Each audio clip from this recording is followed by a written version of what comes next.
ہے کہ آج کی نشست احمد جاوید صاحب کے کر رہے ہیں. تو ابھی اس تقریب کا آغاز جو ہے حافظ بلال کی تلاوت کلام پاک سے کرتے ہیں. کہ بیٹے آگے آ جائیں آپ.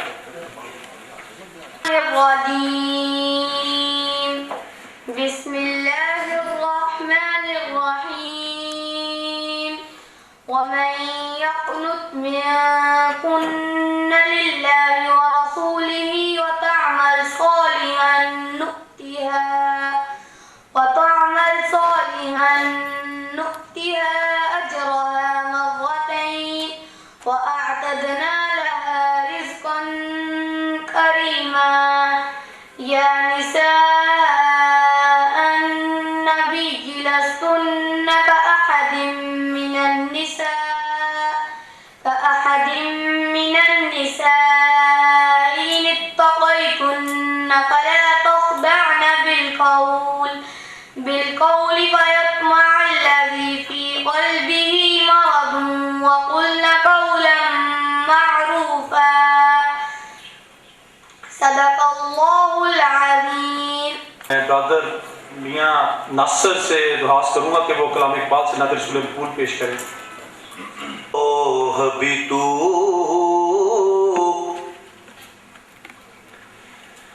قلم بھی تو تیرا وجود الکتاب لوح بھی تو قلم بھی تو تیرا وجود الکتاب گنبد بگینہ رنگ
مولوی صاحب بٹ صاحب سے درخواست کروں گا کہ وہ استقبالیہ کلمات.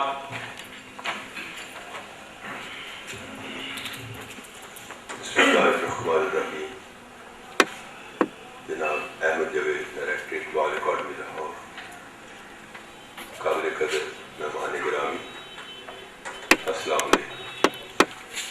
میں تھنکر فورم کے کوآرڈینیٹر جناب اسد اعجاز صاحب اور دیگر منتظمین کا بہت شکر گزار ہوں کہ انہوں نے مجھے آج کی فکری نشست کی صدارت کا اعزاز بخشا. تھنکر فورم کا قیام وقت کی اشد ضرورت ہے اور اسے اپنے مقاصد کی تکمیل کے لیے بھرپور کوششیں جاری رکھنا چاہیے.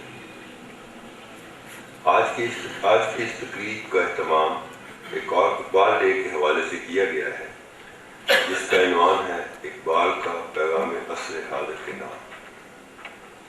سیالکوٹ کی دھرتی اس لحاظ سے انتہائی خوش نصیب ہے کہ اس نے علامہ اقبال جیسے عظیم شاعر و مفکر کو جنم دیا جنہوں نے اپنی فکر کی پرواز لازوال شاعری اور قلم کی جولانیوں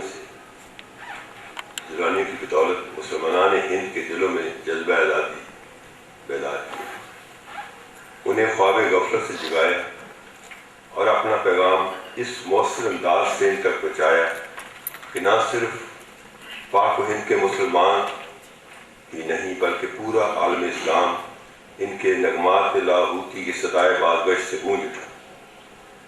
آپ صاحب اسرار و نمود تھے، ترجمان خودی تھے، دنائے راز تھے، ملت اسلامیہ کے عظیم موسم تھے، حکیم الامت اور پیغمبر آزادی حرمت تھے. اقبال صرف دنیا اسلام ہی کے نہیں بلکہ عالم انسانی اور اس کے ہر شعبہ میں انقلاب کے آرزومند تھے. حضرت علامہ اقبال نے مسلمانوں کی حالت ادار کو بدلنے کے لیے ہر زاویہ نگاہ سے رہنمائی کی، لیکن مجھے افسوس سے کہنا پڑتا ہے کہ آج پاکستان میں اقبال کے نظریات اور افکار کو فراموش کر دیا گیا ہے اور جن مقاصد کے لیے ہم نے یہ خطہ پاکستان حاصل کیا تھا ان مقاصد کو نظر انداز کر دیا گیا ہے. ہم ان کے رہنما اصولوں کو بھلا بیٹھے ہیں. آج مسلمان جہالت کا شکار ہے.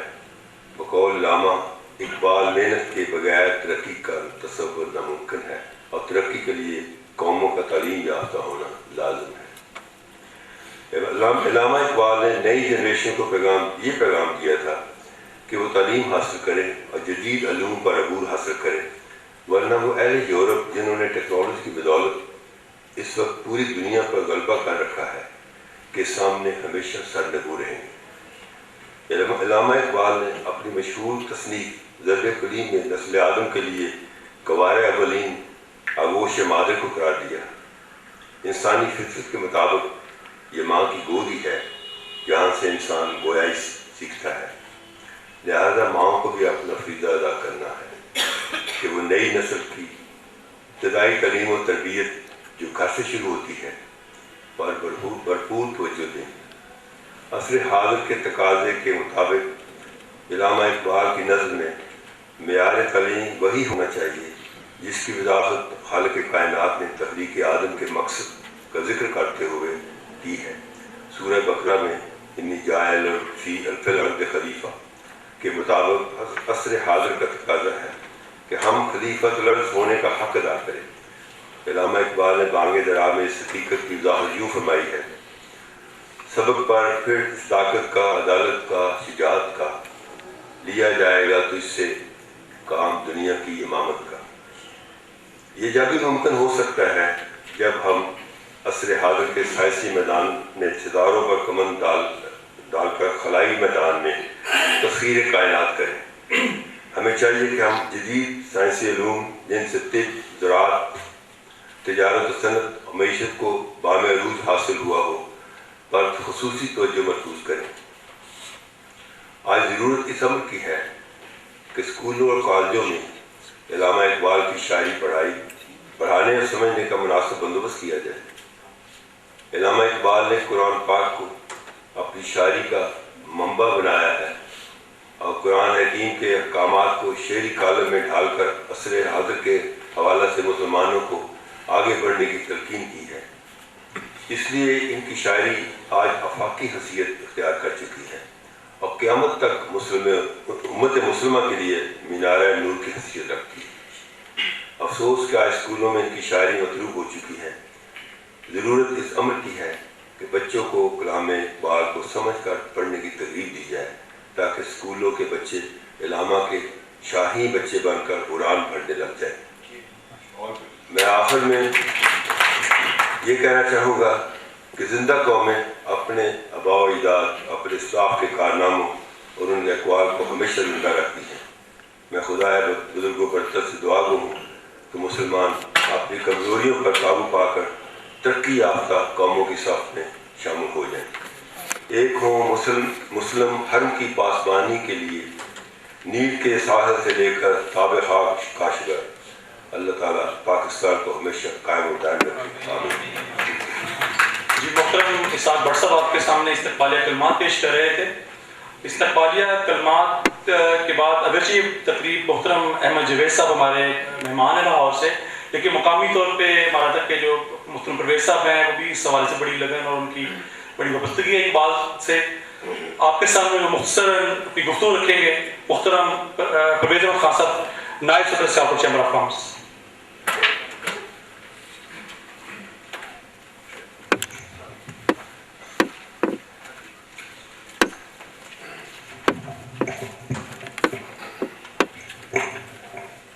شکریہ ادا کرتا ہوں کہ وہ اس باسعادت محفل میں تشریف لائے، اور علامہ اقبال ڈے کے سلسلے میں آج ہم کافی اچھی اور اعلیٰ قسم کی جو حکمت سے بھرپور بات چیت ہے ان سے سنیں گے۔ جہاں تک میرا تعلق ہے، یہ تو ایسے ہی ایک خوش اخلاقی کے طور پہ کہ تھوڑے سے دو چار جملے کہہ دیتے ہیں، ورنہ یہ حقیقت ہے کہ جیسے اسد صاحب نے کہا کہ یہ فنکشن جو ہے یہ احمد جاوید صاحب کے لیے خاص یہ منعقد کیا گیا ہے۔ بات تو صرف اتنی ہے کہ یہ علامہ اقبال کا شعر ہے اور اس میں ہمیں ہر ممکن کوشش کرنی چاہیے کہ اس شہر میں ان کی جو پیدائش ہے اور وہ ان کا سلسلہ کا پورا کی پیدائش تعلیم ہے، ہمیں پوری طرح کوشش کرنی چاہیے کہ ان کے افکار اور ان کی جو تعلیم ہے اس کو عام کیا جائے، کیونکہ یہ بھی ایک سیالکوٹ کے لیے باعث سب افتخار ہوگا۔ تو اس میں صرف یہی بات ہے کہ علامہ اقبال میری نظر میں تو ایسے ہی ہے کہ اگر آپ دین حق یا دین اسلام کو آپ سمجھنا چاہیں تو میرا ایمان ہے کہ اگر آپ علامہ اقبال کے تعلیم اور ان کے اشعار کو سمجھ لیں تو یہ بالکل ویسے ہی ہے جیسے کہ آپ دین اسلام کو قرآن و حدیث کی رو میں آپ سمجھ رہے ہوں۔ علامہ اقبال کا تمام جو کلام ہے وہ قرآن اور سنت کی ترجمانی کرتا ہے۔ مثلا اسی میں آپ ہلکا سا دیکھ لیجئے کہ وہ مزدور کے متعلق کیا کہتے ہیں۔ رسول کریم کا پہلے ارشاد ہے کہ جو آدمی مزدور کے ساتھ ناانصافی کرے گا میں روز محشر اس کا دشمن ہوں گا۔ آپ اس سے اندازہ کریں کہ آج ILO کلیم کرتا ہے فار دی لیبر امپرومنٹ، لیکن 1400 سال پہلے رسول کریم صلی اللہ علیہ وسلم نے مزدور کی شان بہت بڑھائی ہے۔ تو علامہ اقبال اس میں کیا کہتے ہیں؟ وہ کہتے ہیں جی کہ کب ڈوبے گا سرمایہ پرستی کا سفینہ، ہے دنیا تیری منتظر روز مکافات، تو قادر مطلق ہے مگر تیرے جہاں میں ہے تلخ بہت تنگائے مزدور کے الفاظ۔ اس میں انہوں نے سرمایہ داری کو اس لحاظ سے دیکھا ہے کہ ایک غلط نظریے سے، ورنہ سرمایہ داری بذات خود ایک بہت بڑی نعمت خداوندی ہے، لیکن یہ کہ سرمایہ داری نظام کے وہ خلاف ہے۔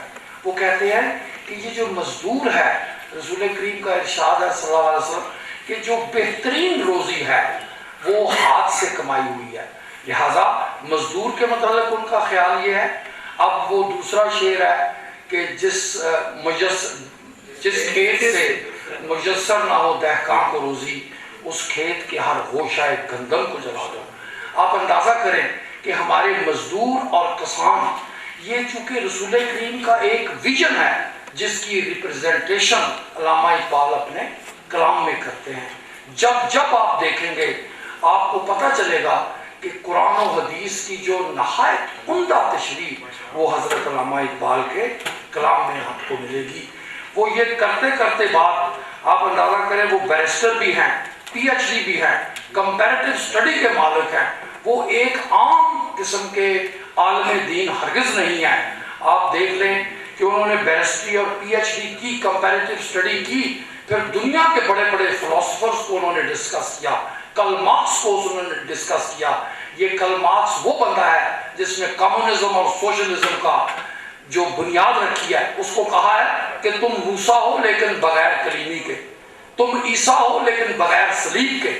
مطلب یہ کہ تم نے پیٹ کے لیے سب کچھ کیا ہے، روح کے لیے کچھ نہیں کیا۔ جب اسی بات کا اعادہ جب وہ آخر میں کرتے ہیں تو پھر وہ یہی کہتے ہیں کہ لوح بھی تو، قلم بھی تو، تیرا وجود الکتاب۔ تو کہنے کی بات یہ ہے کہ مکمل کمپیریٹیو اسٹڈی کرنے کے بعد یہ وہ بندہ ہے جس نے رسول کریم صلی اللہ علیہ وسلم کی جو سیرت نبوی ہے اس کو دنیا میں اپروو کیا ہے کہ ہاں یہ بہترین چیز ہے۔ اب چونکہ ٹائم بہت زیادہ ہو رہا ہے، قائد اعظم رحمۃ اللہ علیہ وہ ہستی ہیں جن کو یہ منا کر لے کے آئے تھے۔ یہ قائد اعظم کو خاص طور پہ منا کر لے کے آئے اور ان کو کہا کہ اس وقت مسلمانوں کو گائیڈنس کی ضرورت ہے۔ تو جب یہ فوت ہو گئے تو قائد اعظم نے کہا he was not only my friend but he is guide to me۔ آپ اندازہ کریں کہ وہ بندے کی کتنی پوزیشن اور کتنا رتبہ ہے جس کو ہم قائد اعظم کہتے ہیں، وہ بھی ان کو اپریشیٹ کرتے ہیں۔ تو آخر میں یہی کہوں گا کہ اتنی بات لمبی ہو سکتی ہے کہ یہ ختم نہ ہو، لیکن ٹائم کی کمی ہے اور ہمارے معزز مقرر بھی موجود ہیں، ہم ان کو سنتے ہیں۔ علامہ اقبال کے نظر یہی ہے، ہم کہہ سکتے ہیں کہ وہی پھر بات آ جائے گی کہ ان کی پوری زندگی جو ہے وہ اسلام اور دین کے لیے وقف ہے۔ سیرت نبوی کو انہوں نے اپنا بنایا ہوا ہے شعار، اور وہ شعر دیکھ لیں کہ قوت عشق سے ہر پست کو بالا کر دے۔ ہی از انوائٹنگ کہ ہر فیلڈ میں whether it is a science, whether it is a medical side، اگر آپ جنون اور ہمت کے ساتھ کام کریں گے پھر آپ ہر پست کو بالا کر دیں گے، لیکن روشنی، آپ کو گائیڈنس، آپ کو فلاح جو ملے گی وہ دہر میں اس میں محمد سے اجالا کر دے، وہ تو وہی ملے گی جہاں اس کا حق ہے۔ تو بات یہ ہے کہ اس لفظ کے ساتھ ہی میں آپ سب لوگوں کا شکر گزار ہوں، اور میں اسد صاحب کو بھی مبارکباد دیتا ہوں کہ انہوں نے بہت محنت کے ساتھ اس فنکشن کو ارینج کیا ہے۔ اللہ ان کو جزا دے، اور آخر میں آپ سب بھائیوں کا بہت شکر۔ یہ تو محترم پرویز احمد خان صاحب، نائب صدر سیالکوٹ چیمبر آف کامرس۔ ابھی محترم ظفریاب، انجینئر ظفریاب شاہ صاحب آپ کے سامنے علامہ اقبال بحیثیت حکیم الامت گفتگو رکھیں۔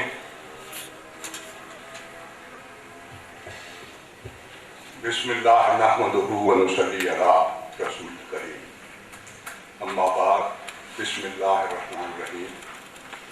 جناب صدر، معزز مہمان خصوصی، معزز حضرات، علامہ کو میں شاعر مشرق کہوں، شاعر قرآن کہوں، شاعر عاشق رسول کہوں یا حکیم الامت کہوں، لیکن یہ حقیقت ہے کہ علامہ اس قوم کے، اس بیمار امت کے حکیم بھی ہیں، اور آپ نے اس بیمار امت کی حالت کو دیکھتے ہوئے یہ کہا تھا کہ اپنی ملت کا قیاس اقوام مغرب سے نہ کر، خاص ہے ترتیب میں قوم رسول ہاشم۔ یہ بات انہوں نے اس لیے کہی تھی کہ یہ بتانا مقصود تھا کہ اللہ تعالیٰ کا ایک فرمان ہے اور وہ یہ ہے کہ نبی کے قول و فعل سے جو کچھ ملے اسے اپنا لو اور جو کچھ نبی منع کرے اس سے رک جاؤ. یہی ایمان کی روح ہے. یعنی دوسرے الفاظوں میں یہ کہ اطاعت رسول کو اطاعت خداوندی سے وابستہ کر دیا گیا. اور یہاں پر علامہ اقبال اس قوم کو جو درس دے رہے ہیں اس میں یہی بتانا مقصود ہے کہ اے ملت، تیری اجزائے ترکیبی کوئی عام نہیں، اس کا مقابلہ تو مغرب سے نہ کر. تیرے جسم کے اندر اور تیری روح کے اندر رسول پاک صلی اللہ علیہ وسلم کی محبت کو داخل کر دیا گیا ہے. صرف بات اتنی ہے کہ تو اپنے اس محبت کو اجاگر کر. اور پھر دعا کرتے ہیں کہ قوت عشق سے ہر بس کو بالا کر دے، دہر میں اس میں محمد سے اجالا کر دے. اور جناب علی، یہ قوت عشق کیا ہے، اس کا اگر ہم اچھی طریقے سے جائزہ لیں تو آج ہمارے جتنے بھی اختلافات ہیں وہ سب ختم ہو سکتے ہیں. ہم ایک پلیٹ فارم پر اکٹھے ہو سکتے ہیں، ایک مرکز پر آ سکتے ہیں. اور علامہ اقبال نے یہ بھی کہا تھا کہ موت ہے مرکز سے جدائی. یعنی ہم آج اگر اپنے ان باتوں کو مد رکھتے ہوئے کریں تو یقین جانیے کہ یہ امت کشکول لے کر نہ پھرتی نظر آئے. کیوں کہ اسے جو رسول پاک صلی اللہ علیہ وسلم کا وقت کے طرف سے جو ہدایت مل چکی ہے، اس ہدایت کے تحت یہ دنیا کے اندر امام بن کر آئی. یہ علیحدہ بات ہے کہ آج ہم اس چیز کو بھلا کر دوسروں سے اپنی پالیسیاں بنا رہے ہیں، دوسرے ہم پر حکمرانی کر رہے ہیں، دوسرے ہمیں یہ بتا رہے ہیں کہ تم یہ بات اس طریقے سے کرو اور وہ کہہ رہے ہیں اس طریقے سے کرو. اس کی وجہ ہی یہ ہے کہ ہم نے دراصل غلامی رسول کی زنجیروں کو اپنے گلے سے اتار کر پھینک دیا. اور جب تک ایک مسلمان کے لیے یہ ضروری ہے کہ جب تک وہ رسول پاک صلی اللہ علیہ وسلم کی غلامی کا طوق اپنے گلے میں نہیں ڈال دے گا وہ آزادی حاصل نہیں کر سکتا. یہ ایک عجیب بات ہے کہ جب آپ غلام رسول ہوں گے تو دنیا کے اندر آپ آزاد تصور کیے جائیں گے، اور جب اس غلامی کا طوق اتار دیں گے تو دنیا آپ پر حکمرانی کرتی ہوئی نظر آئے گی. یہی بات ہے. اسی بات کو سمجھانے کے لیے علامہ نے بے شمار باتیں کہی.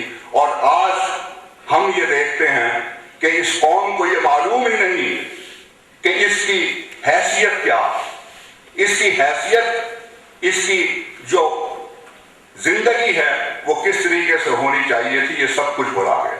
آج وقت کی اہم ترین ضرورت یہ ہے کہ اس امت کو اس کا چہرہ دکھایا جائے.